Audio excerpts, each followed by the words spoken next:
Hi. Hi everyone. My name is Feyikemi Adurogbangba. For those who are not familiar with this platform, I'm the founder of Speak to Transform. And Speak to Transform is a company that works to enlighten, equip, educate with the aim of empowering individuals to just become a better version of themselves. So we have different platforms, one of which is STT Talk Show. We also have STT Book Club, or should I call it library, where we share books with individuals. And we have STT Daily Nuggets. We have STT Postcards, where we share motivational tips quickly within the community. And we have STT, I want to go back to the STT Daily Nuggets, where we discuss different verses that are picked from chapters in the Bible. So yes, I'm a Christian, but ST is not limited to Christians. It targets everybody. It has a wide audience, from young to old. So today we have a wonderful speaker. I can't wait to hand over to him, but we'll have, I have one question to ask him. What is that fun thing, Wally? And you can also tell us give us very briefly, tell us about yourself. Then what is very important to me is that fun thing, that interesting thing about you that you want others or people around to know on this show, and people who are going to watch later on YouTube when we post it. Okay, thanks for having me. I'm happy that you thought that I have something to say, and you invited me. Thank you. So brief insight into myself. Well, I like to say that I'm an extrovert. I like having people around me. I like making friends. I like starting conversations, and I talk quite a bit. And that's got its good side and its bad side. That's landed me in trouble a couple of times actually. But aside from that, I studied computer science in the university. I joined the bank really early, Guaranty Trust Bank, and I worked there for 5 odd years. And then I left and went to school, and I came back, worked in Nigeria for another 3 years, out of which 2 of those were for the bank again. So I went back to the bank. And then I left the country the second time in 2018. I moved to England, partly because of my wife. And I'll probably talk about this more on the show. So I moved to England because of my wife. And then I joined an organization here, which allows me to help other organizations sort out their technology, security, infrastructure, and then put things in place around governance and strategy for preventing against cyber attacks. So that's me. I have a son who is about 6.5 months old. Everybody hear me now? Yeah. So I have a young boy who's about 6.5 months old, and I'm a husband to 1 wife. And yeah, I like what's that one? 1 wife. Yes, yes. What's that one thing about me that's interesting? To be honest, I don't know. I let other people on the call who have known me from secondary school and maybe even university. No. Okay, so sorry. If you were in Nigeria, I would have just said it was from your side. So I don't even have an I don't have an excuse. So sorry, we had network issues.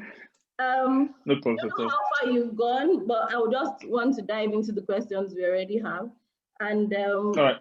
First of all, I want to say I find this interesting. I know we discussed first before you agreed to come on the show, and I find it interesting that a guy like you is championing this cause, particularly not because it's a guy like you, but because it's a guy.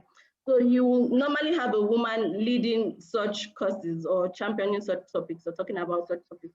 So what made you start this cause? To be honest, a couple of things. I'll say the society, and I say that with all sense of humility, because growing up in the home that I grew up in, my dad was called upon a number of times to help settle marital differences, one time too many, if you know what I mean. So you'd come in, and then he would tell us about the stories, obviously without telling us the names of the people involved. He'll say, a man had this, a woman had this, this couple had this problem. And this is what I grew up with. And slowly but surely, I started forming those things in my mind to say, when I get married, this is never going to happen. I'm going to make sure that is not going to happen. And also, when I started working, especially in the bank, I started realizing that many people, when they died, their estates became a legal tussle, and then the wives didn't have any specific allocations. There was no will, or in cases where there was will, the will was not comprehensive, and when there's an estate, the wife was not properly named as the person to take over, which is different from just being named as next of kin. And then families just went from 100 to 0, just went broke because they couldn't access the finances that their husband had accumulated over the years. It just became difficult. I had siblings who were, married to people who worked in oil companies, national oil companies, and every single time there was this story of, the man died, and then the family and the wife and the kids could not access the funds and things like that. And you start asking questions, you find out that people are, a husband is working, has a good job, and then they told their wives not to work. And there's so many things that have raised, that have caused that. Sometimes it's an ego problem. The man doesn't think the woman should be working, or the man thinks that they can provide enough for the wife. Essentially, women have just become unable to fend for themselves whilst in the marriage, and then when something happens to the man, you just left hanging, and it's always a terrible story. So these are the things that shapes and informed my personal decision, and thankfully I've been able to stay on that course, and I plan to continue to stay on that course.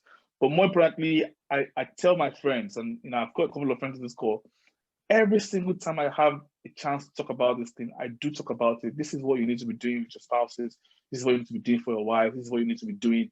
You need to think about when you're out of the picture, how are they going to survive, your wife and kids? Wow. This is something that you watch in the movies and something that you read in books. So I want to go back. What is financial freedom, be it for a man or for a woman? What's financial freedom? Right.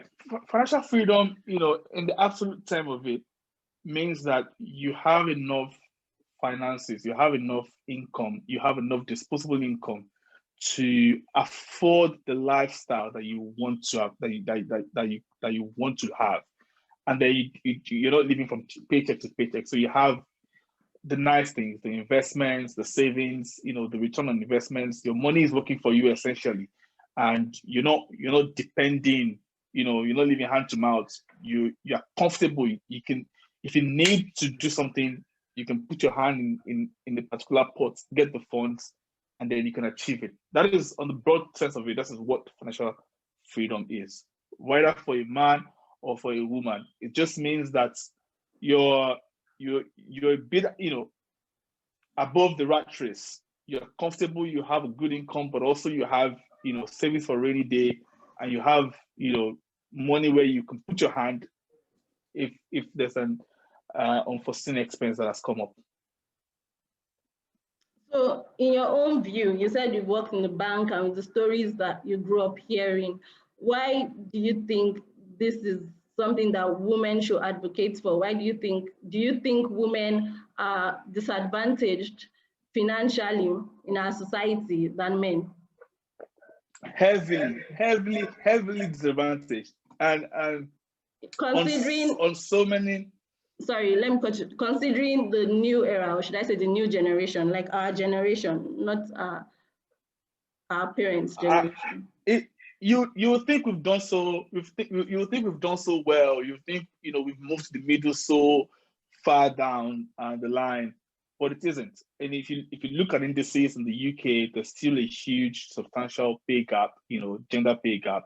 There is still even let's not mention Nigeria now, which is obviously there's no proper metric, so we can't. I don't have data, as I would. But even in the best countries, there's still a substantive pay gap in organizations. But that is on one side. The other side is that even in these times and in the context of this conversation, so we've talked about financial freedom on the broad sense of it, but even in these times, in the context of this conversation, in marriages, there is still a disproportionate amount of marriages where the women don't work. The women are not allowed to have their own income. And look, let's not kid ourselves. The fact that you and I, and maybe a good number of people on this call, we don't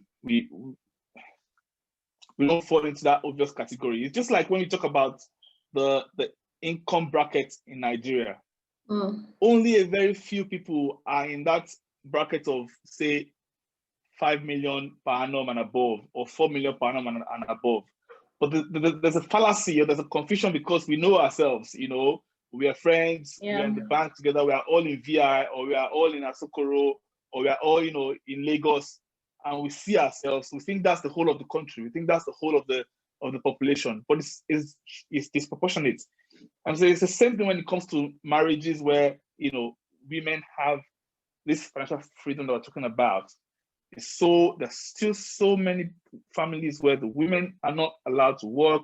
They're seen as people who should be at home. They're seen as they live on the handouts, or on the monies that their husband gives to them, at the end of the month, or at their discretion in some cases. And so it's still something that you find incredibly skewed against women. Even when women are working, in some cases, you still find where they have to come and submit. Exactly. So I was going there that you're talking about those that don't work. So you're delving into the next question already. You have people who work and still they are not financially free, women in particular. So the next question I want us to dive into is, there are a lot of women that are breadwinners. We read about them in the news, social media. We even know about them in our places of work. They are breadwinners in their homes, but they are not financially free. We hear stories of women who make so much money, even triple time their husband, and at the end of the month, they still have to go back and ask him how do they spend it, or even maybe it's the husband's account that the money goes into and things like that. So why do you think this is? I know you've already you've mentioned that earlier, but if you could shed more light on that, that would be great. First of all, it's an unfortunate thing to be happening, and I think we should put it out there. It's rather unfortunate that people who earn money don't have control over the money that they earn. And I'm going to be very careful here, because marriage is a hugely personal thing. So people who have decided that this is how they want to run their marriages, this is not me saying you're making a bad decision. I'm absolutely not qualified to say that. But I think that when it's a question of dignity, and it's a question of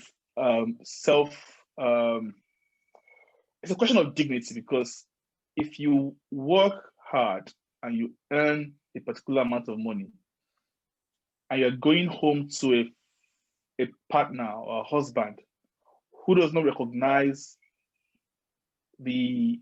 what it takes as a woman to earn that much. And I'm emphasizing that because as a woman, you're already disadvantaged societally.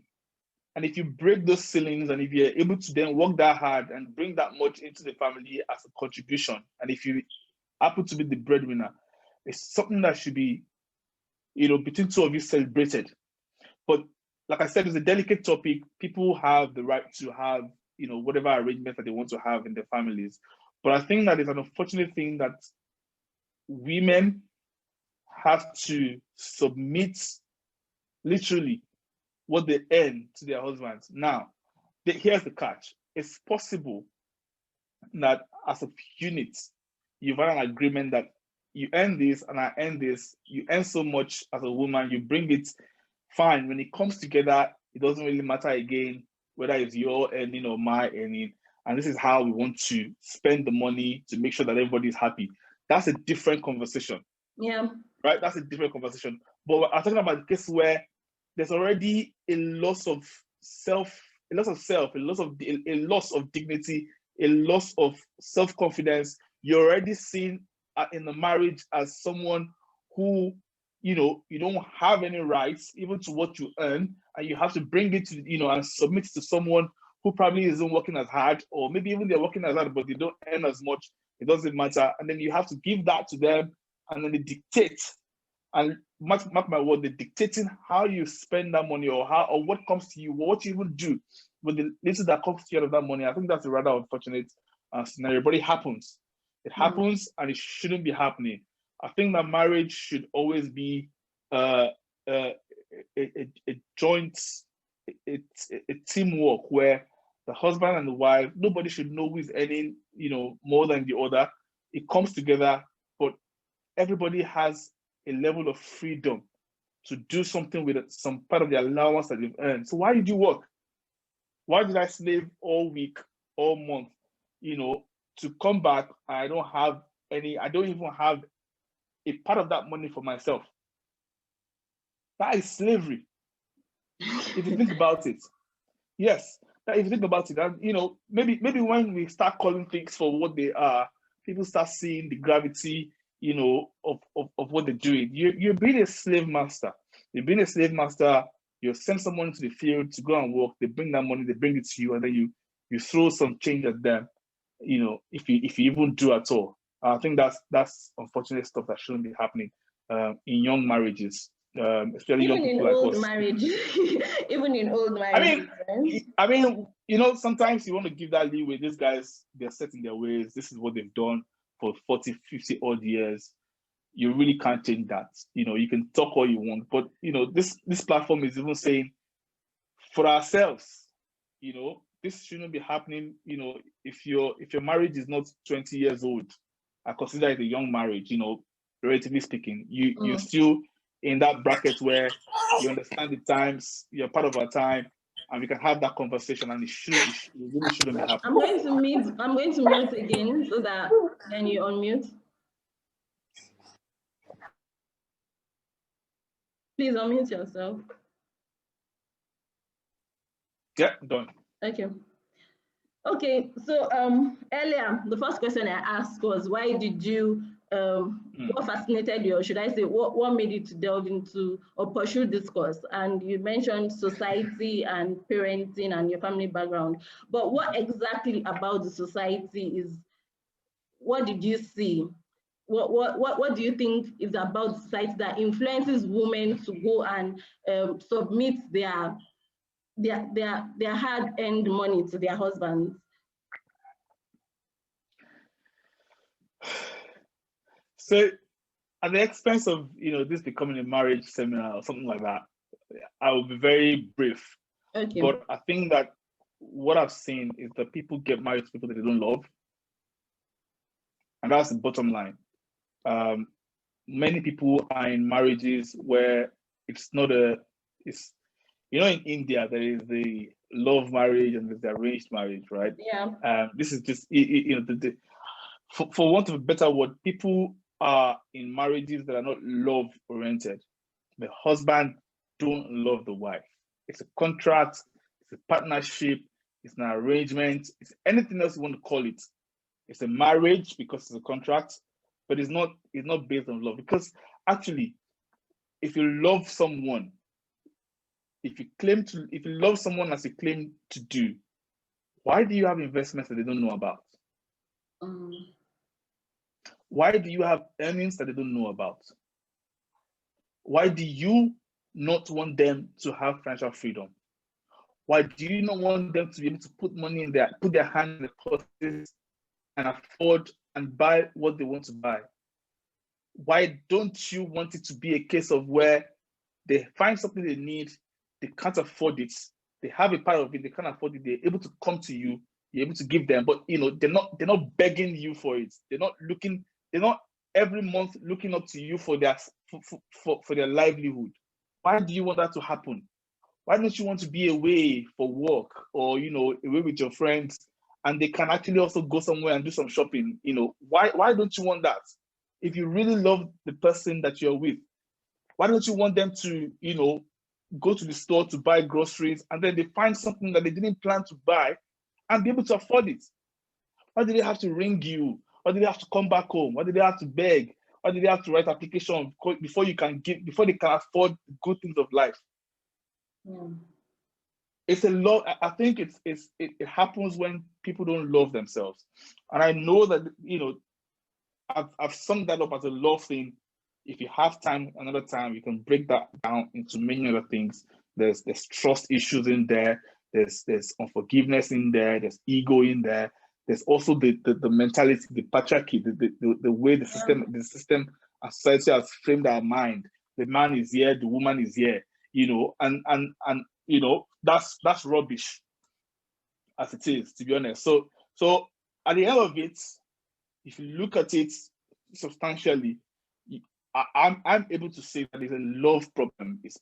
This happens because people don't love themselves. I wasn't expecting the love angle, but I like what you said about patriarchy. As you said, maybe it's something we are going to delve into if we still have time, because we have less than 30 minutes. But if you still have time, we can go back to the area of patriarchy. So as a husband, what things have you done to ensure financial freedom for your wife?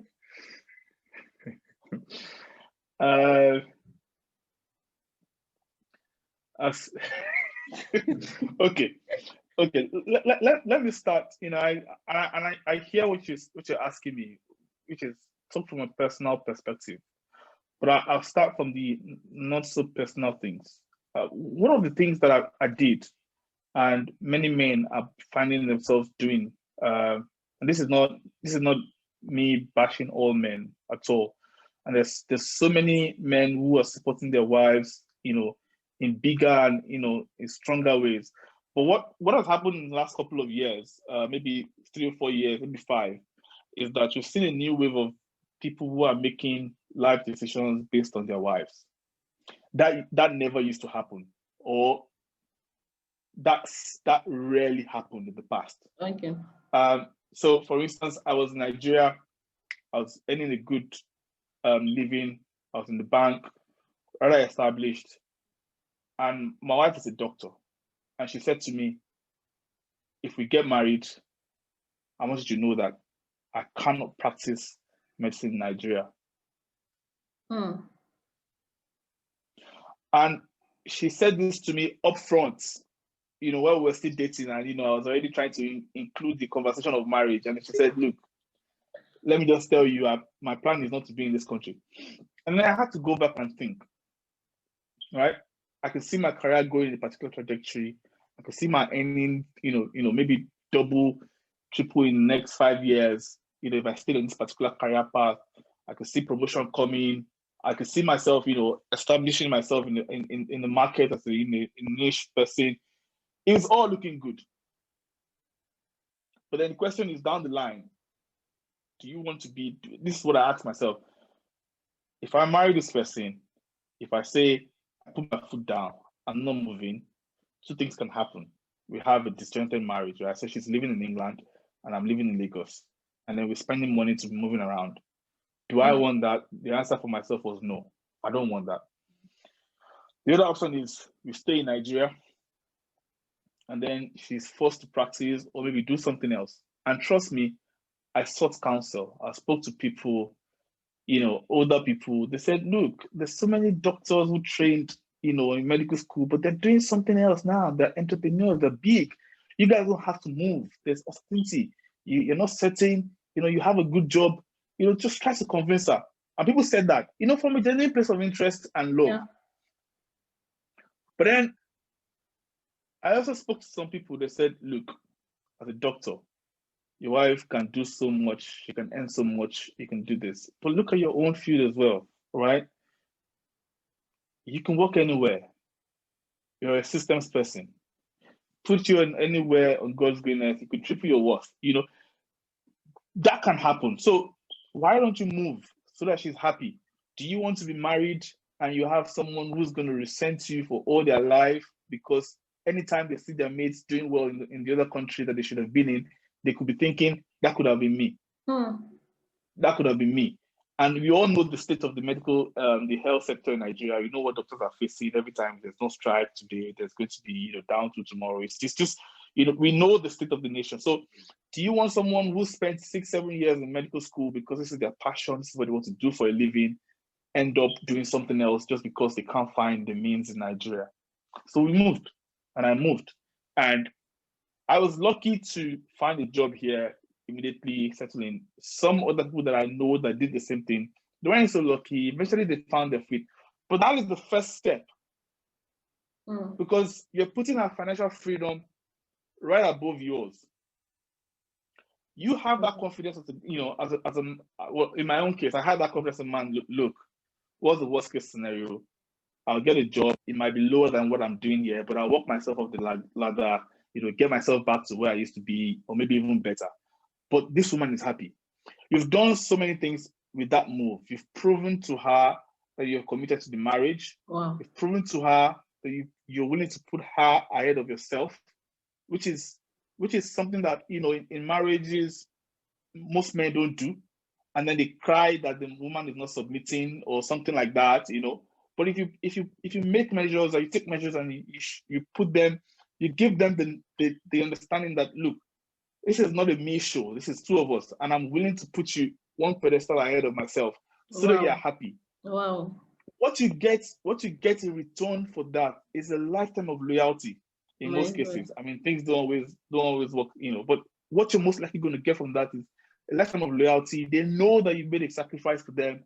They reciprocate on a different level of commitment as well, because they know that you've basically sacrificed a career, if you get what I'm saying. Yeah. So that was the first thing. Well, I just want to say, like, I'm tripping, as in, there is on the call, and as in, the respect just goes up. Do you get it? It's like, my respect for you has gone like 100 degrees higher. Well done, well done. And I just think guys hearing, and guys that are going to hear later or watch later are going to take this home. Like, it's beyond even the loyalty. I think her respect for you as a person as well would have increased. So, like, it's awesome, Wale. So thank you. There's so many people who are doing the same thing. So this is one person who is able to tell the story, but there are also so many people who aren't doing that, or who can't do that. Absolutely. They'll not even talk about marriage anymore. They have not even gotten to the marriage. Just been cancelled. Absolutely. Well done. Thank you. So, going back to that, it's a kind of social capital that you've deposited in your marriage that, it's there forever. Now, the next thing to do is to for me, that I did, is I let my spouse know that I'm comfortable with her earning more than I do. Now, this is another big deal. This is another big deal for most men. And you see on social media many times, all these stories, a man is earning 100,000 in Lagos, the fiancé is earning 300,000 in Abuja, who should move, so many things like that you see every time. Now, most men are not comfortable from an ego perspective, from a cultural perspective. And I've come to understand that there's actually a cultural thing that's tied to that one as well. Most men don't believe that their wives should earn more than them. And we've seen people who've actually gone, go out to say, any job, God, please, any job that will allow me to earn more than my husband, don't give me that. Because there's already that. Oh my God. Because you know your spouse. You know that you cannot come home. And that's why there's a bit of distrust in families where the woman is earning this amount of money, she doesn't come home to say it. Or so she has to expend that money to build some houses somewhere. And you've heard it before.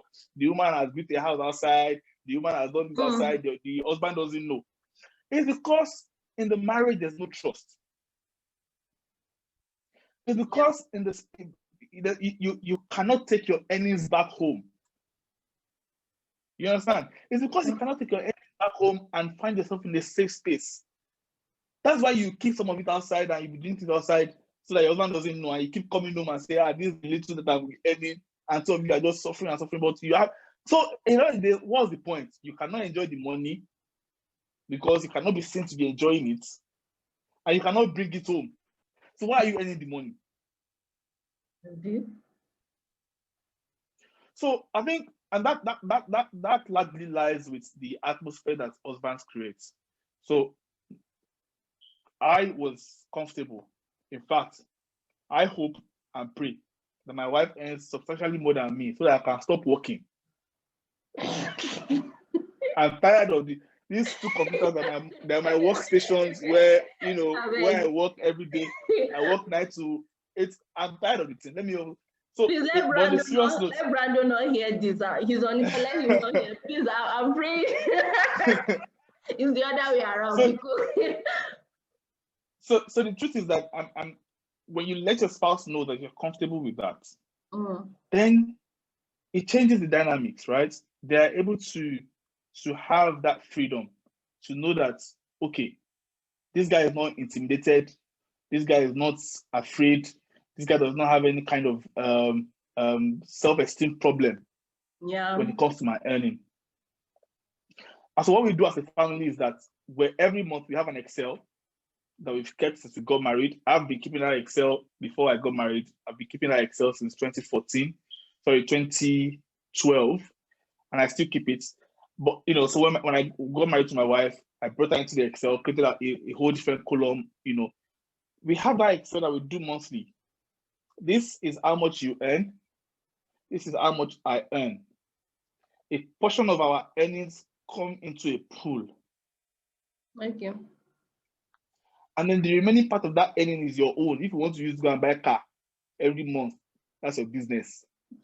If you want to be using it to buy shoe every month, that's your. So for example, if she was earning 100,000 and I was earning 100,000, two of us, there's a pool that we are going to bring 60,000, making 120. Yeah. That 120,000 is what we'll use to sort out everything in the house. Bills, rent, everything. We have Excel entries for everything. That's where that money is coming from. The remaining 40K that we have, if your own is for shoe, if your own is for this, that one is your business. So you have some sort of worth from your earnings that you can call your own. And you don't need me to sanction how you spend that money. I don't need to sanction how you spend that money. And that is freedom. Freedom to know that I have money to do what I want to do without calling my husband. If there's now something that is substantial that you want to do, you can come and meet me and say, Diwali, this is this. So at the moment, I am under my wife. So it makes sense that in that pool, I put substantially more. Thank you. I put substantially more into that pool so that we can do what we need to do. So that the value, the percentage, the percentage of your earning doesn't change. That is yours to spend. So that is another way that I've tried to make sure that as a wife, as a partner, she does not need me for every single thing that she wants to buy. And she's bought, she wakes up and buys a phone. What do I have to do about it? She bought a laptop that is 4,000 pounds. What can I do about it? If you have the money, it's your own. You understand? The problem would now come when that's in our spoil now. You now say, no, your money, you spent your money how you wanted to do. When I buy my own things, So there's that level of comfort between both of us. Awesome. So thank you so much for sharing those insights. So you've spoken from a personal point of view. What measures, you also mentioned society earlier on, what measures do you think society can put in place to help women who attain and enjoy financial freedom? That's both married and single women. Let's not limit it to just married women. We know that society plays. You've mentioned the cultural thing. You've mentioned the patriarchy. There's a role because we have people that we know they earn more than their husbands, but they will keep, for example, in Smart Money Woman, I think that's the name of the book, there was a particular character who was hiding from her friends. Like she'll be saying, she'll buy a phone for herself, I think, or if it's not from the book, it's from another story I've heard. She'll buy a phone from herself. I'm telling her friends that, oh, it's my husband that bought it for me. When we all know that you're the one who buys for you and your husband. So what do you think society can do to deal with this kind of issues? Because as I said, like I said earlier, society and the culture. Yeah. You know, what you have to understand is that the society plays a very significant role in how people think. And it's always subtle. Yeah. But the way the mind works is that it's what you're exposed to every time that becomes your normal. Yeah. You have to make a conscious effort to unlearn things and relearn new things. Now, you know, in Yoruba, they say Okolade Ori. You know, and also even in the Bible, the way it's put about the men being the head of the home and things like that. And there's so many other parts of the scripture that people don't read, right? That shows the parts of where, as a head, you are really useless if you don't do a couple of things. You know, people don't read those parts. You know, people don't talk about the Bible saying that any man who does not leave an inheritance for his family is worse than a vagabond. You know, people don't read those parts of the scripture. People pick things that work for them. Yeah. The first thing that we need to do is to normalize the fact that women should earn money and spend the money that they earn. We need to normalize that in marriages. How? We need to normalize. This is one way. This kind of conversation we are having is one way. It's an education thing. Yeah. People who are families who are trying to get it right and are on that track, they need to talk about it some more. You see, they need to talk about it. They need to be unafraid to share.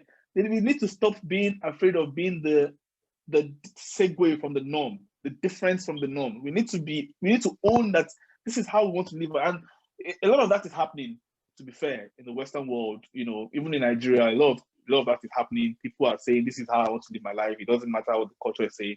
But it's a conscious thing. Now, marriages are different. Where the woman wants to bo ashiri, if you know, in English, if you want to cover the shame of your husband, that example that you have given is always the way to do it, right? But actually, there are other ways to do things like that. Go out. If the man is willing to help him get a job. Even for men, even for a man, there's dignity in labor. You want to work, you want to earn. So, you know, in cases where you are the one, as a woman, you are the one making the money, and then you now say, my husband bought it for me. It doesn't really help you. It doesn't help your husband because people know what's happening. You know, we might not say it to your face, but we know. But hey, you know, that's your marriage. So, in that kind of case, what do you do to help the person? I don't know, to be honest. I don't have that. I think you've actually answered. You've mentioned the thing about making a conscious effort. It's about raising consciousness of society, exposing yourself to things that are going to actually increase your awareness about a better way of living. So the woman raising the consciousness of her husband, she herself raising the consciousness. It goes back to education and sensitization of the society at large. So I think you've answered it. And that work largely does not lie with the women. That work lies with the guys. It lies with the men. And we need to be able to speak to our friends. If you find that this is happening, friend, come. This thing, it doesn't have to be this way. Yeah. This woman is not the cause of your problem. You understand? You don't take it out on, you know, this, you know, we have to talk to ourselves, you know, and encourage ourselves that these are things that we need to do better with. Awesome. And there are other things, you know, as a man, I mean, that's from the perspective of a woman. How do you ensure that your wife, and one of the things that is very key to me and came to me, I don't know if you want to ask me that question later, but let me just talk about it, is the fact that, you know, many men don't plan for when they're no longer around with their wives. I don't think many men actually think that far. I don't think many people actually think that far. most people just think of the now. They don't think about the next 5 years, 10 years, 20 years. Unfortunately, Yeah, that's what happens. yeah, that was, Most yeah. times the man dies before the woman. I don't know why. Okay. I don't know why. In most times when, okay, let me not say most times. Most times where when one spouse dies, the other spouse and the children suffers. In most cases, it's when the man dies. Mm. Most cases, when the woman dies, the man is able to find his feet, people support him. And the society is even kinder to men who have lost their women, their wives, than it is to women who have lost their husbands. The I society do. is kinder to a widower, and they say, yeah, his wife is dead. They support this, they do, people will come and help. Even women that know his wife, or they will come, they will take time, this will come and cook today, So will come true. and do that. But when a woman loses her husband, she's just on her own. So why don't you, as a man, plan for that? Mm. And what are the things that you can do? What are the things that you can do to plan for that? Number one, I tell my friends, if you don't live in Nigeria, and this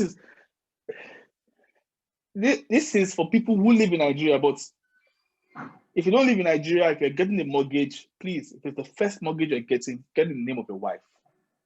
Like, just the wife, right? Yes.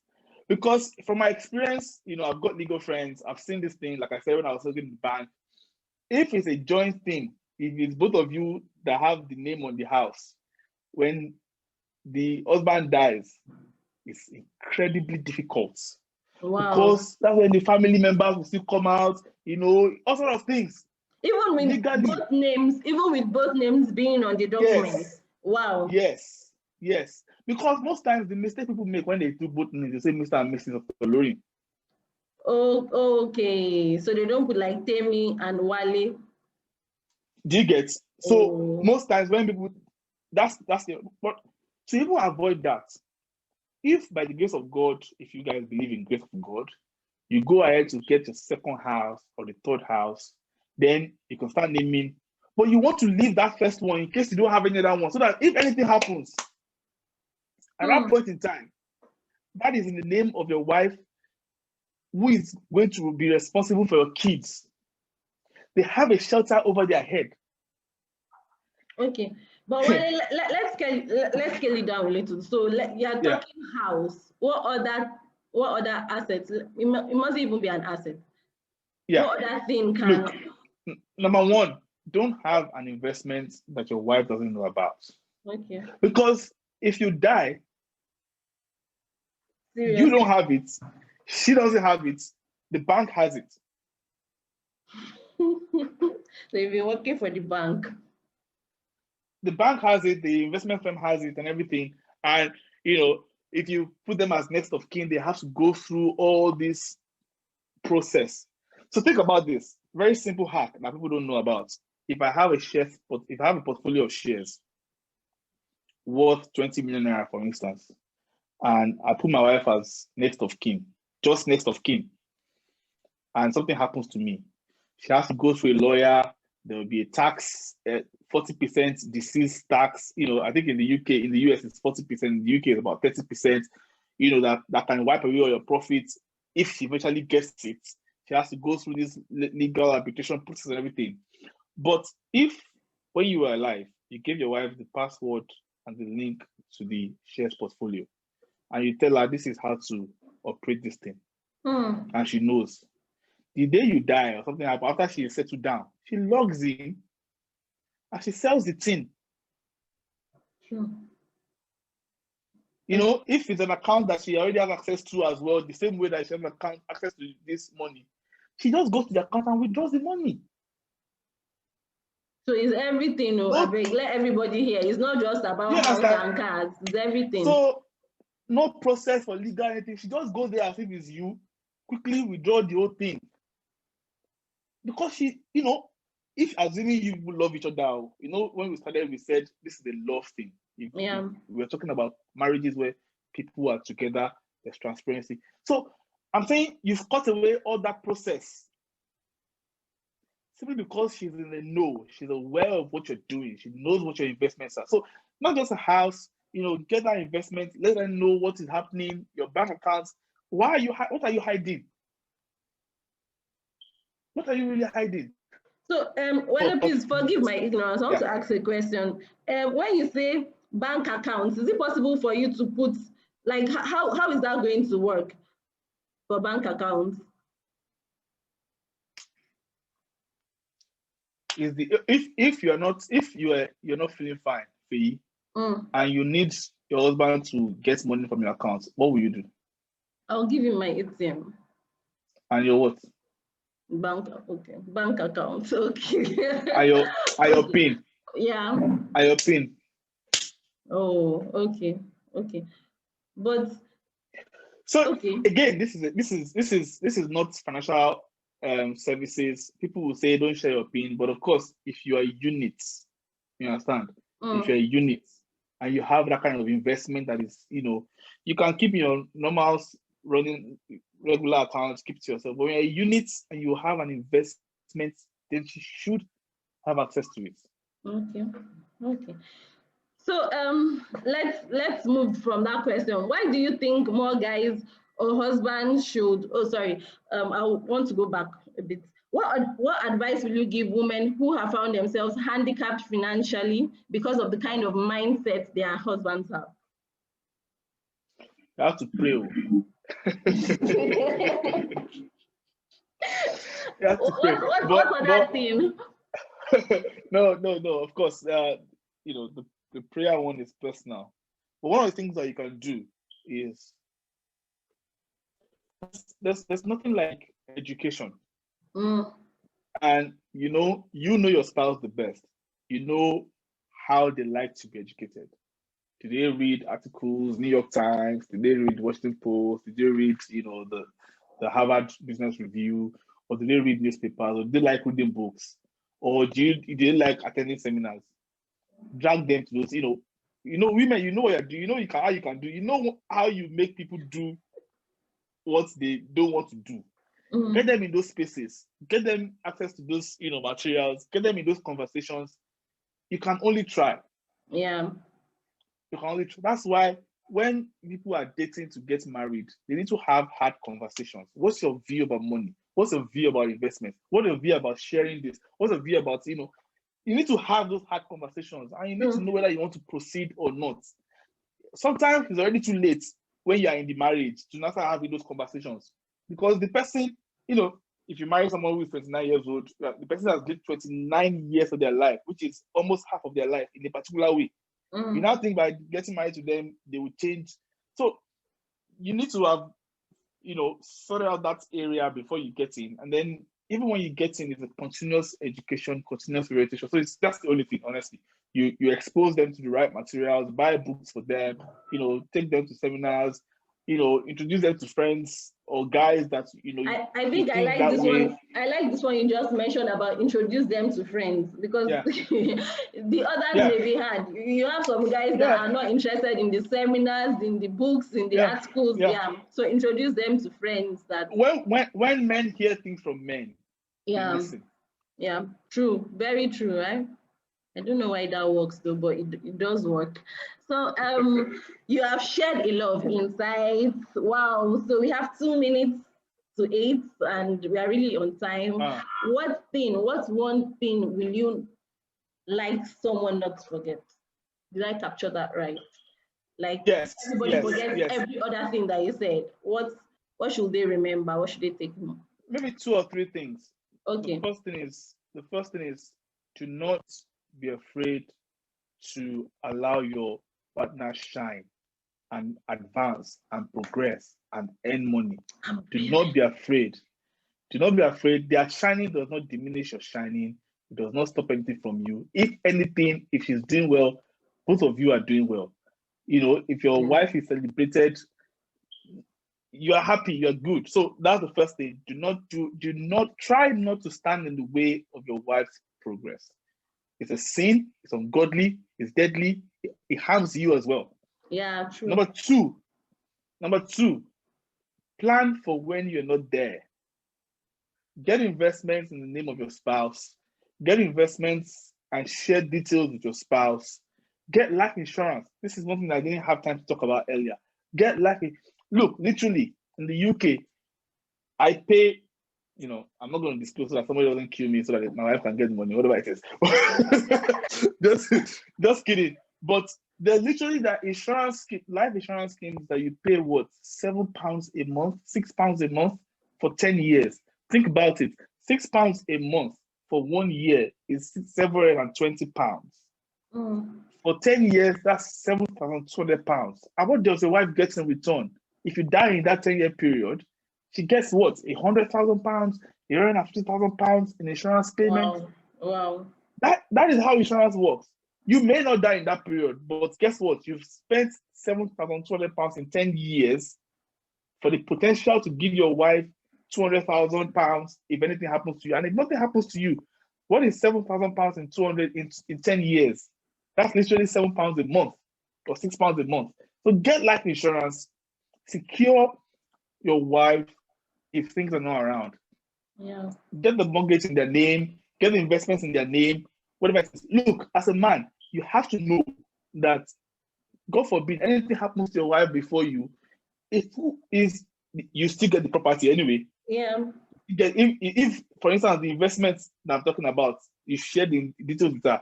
If it's not you that died, if it was her that died, the money is still your own anyway. Yeah. So you win both ways. So you don't lose exactly. You don't lose anything. And if anything happens as a man, trust me, the society is built so that you are able to get back on your feet faster than if it was a woman. As a man, it's easier for you in the world we live in to get back on your feet if you lose your spouse than it is for a woman who loses their spouse, especially if they have children. So you will literally have in this battle, in this crusade, as men, we literally have absolutely nothing to lose. Awesome. So those two things would be how I would. I really love the two things. I really love what you're saying about the shine, and that goes back to the self-esteem, goes back to cultural values and things like that. It's awesome. It was awesome having you, Ali. It was awesome. Thank you so much. Thank you so much. I'm so happy you shared all this. It was awesome having you. Thank you everybody who joined. And so I'll be sharing the YouTube link with you as soon as we post it so that we can share to a wider audience. Thank you everybody. Thank you Ajibola Yusuf, Akiade, Bosede, Dewale, okay, IB, Mommy Ajalani, Adro Bangba, Ulubusola, shown the list. Thank you so much and have a lovely. Oh, sorry, we have questions. So let me check the chat room. Or maybe they are just thanking you. Oh, they are just thanking you. So awesome. Thank you, Wale, and have a lovely and blessed week. Thank you so much. Thank you. Bye, everyone. Bye.